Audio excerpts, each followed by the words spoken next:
Halo teman-teman dan rekan-rekan semua dimanapun kalian berada. Gimana nih kabarnya hari ini? Semoga masih tetap sehat dan tetap semangat. Podcast kali ini masih bersama saya Indah Permatasari Sitompul, Sarjana Hukum, anggota Latsar CPNS Kementerian Agama Republik Indonesia tahun 2021, Kantor Wilayah Kementerian Agama Provinsi Sumatera Utara dari Angkatan 5, Kelompok 2. Dalam podcast kali ini saya akan menjelaskan secara singkat tentang akuntabilitas. Yuk mari kita bahas sedikit tentang akuntabilitas. Apa sih akuntabilitas itu? Akuntabilitas itu adalah kewajiban setiap individu, kelompok ataupun institusi untuk memenuhi tanggung jawab yang menjadi amanah yang diembannya. Nah, kalau fungsi dari akuntabilitas itu apa sih? Yang pertama, untuk menyediakan kontrol demokratis. Yang kedua, untuk mencegah korupsi dan penyalahgunaan kekuasaan. Dan yang ketiga, meningkatkan efisiensi dan efektivitas di dalam pekerjaan. Akuntabilitas memiliki 5 tingkatan. Yang pertama, akuntabilitas personal. Artinya, nilai-nilai yang ada pada diri seseorang, seperti kejujuran, integritas, moral, dan etika. Yang kedua, akuntabilitas individu, yaitu hubungan antara individu dengan lingkungan kerja atau dengan instansi. Yang ketiga, akuntabilitas kelompok yang artinya mampu bekerja sama di dalam kelompok. Yang keempat, akuntabilitas organisasi yang mengacu pada pelaporan kinerja yang dicapai. Dan yang kelima, akuntabilitas stakeholder, yaitu masyarakat umum dan pengguna layanan yang memberikan masukan, saran, dan kritik terhadap kinerjanya. Ada 9 indikator nilai akuntabilitas. Yang pertama, keadilan. Yang kedua, kejelasan. Yang ketiga, integritas. 4, konsistensi.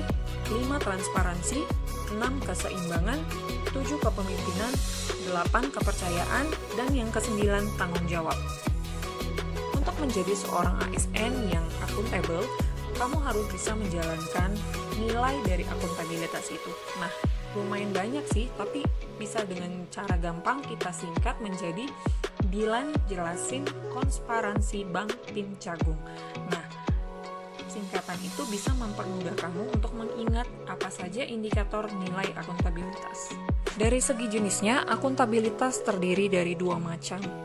Yang pertama, akuntabilitas vertikal, yaitu pertanggungjawaban atas pengelolaan dana ataupun kinerja kepada otoritas yang lebih tinggi. Yang kedua, akuntabilitas horizontal, yaitu laporan pejabat pemerintah kepada publik atau masyarakat. Nah, jadi apa kaitan akuntabilitas dengan ASN?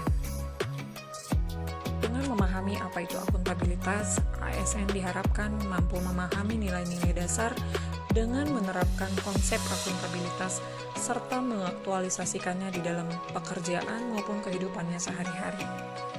Sehingga apabila terjadi konflik di dalam masyarakat atau konflik kepentingan di dalam masyarakat, dia memahami apa yang menjadi tugas dan apa yang harus dilaksanakan, serta sadar akan pentingnya kinerja suatu organisasi yang mana tugasnya adalah untuk melayani masyarakat secara adil dan merata, serta menunjukkan sikap netralitas dan tidak berpihak pada kepentingan tertentu, serta menunjukkan perilaku yang konsisten, serta mengaktualisasikan nilai-nilai dasar aktualisasi akuntabilitas.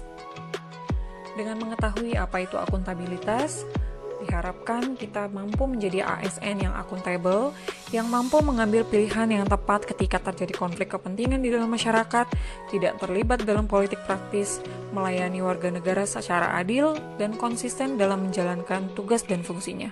Semoga podcast kali ini bermanfaat dan bisa memotivasi kita untuk menjadi ASN yang akuntabel di dalam penerapan pekerjaan kita. Semoga podcast ini bisa bermanfaat dan menambah wawasan kita tentang akuntabilitas. Terima kasih sudah mendengar podcast ini. Salam sehat, tetap semangat.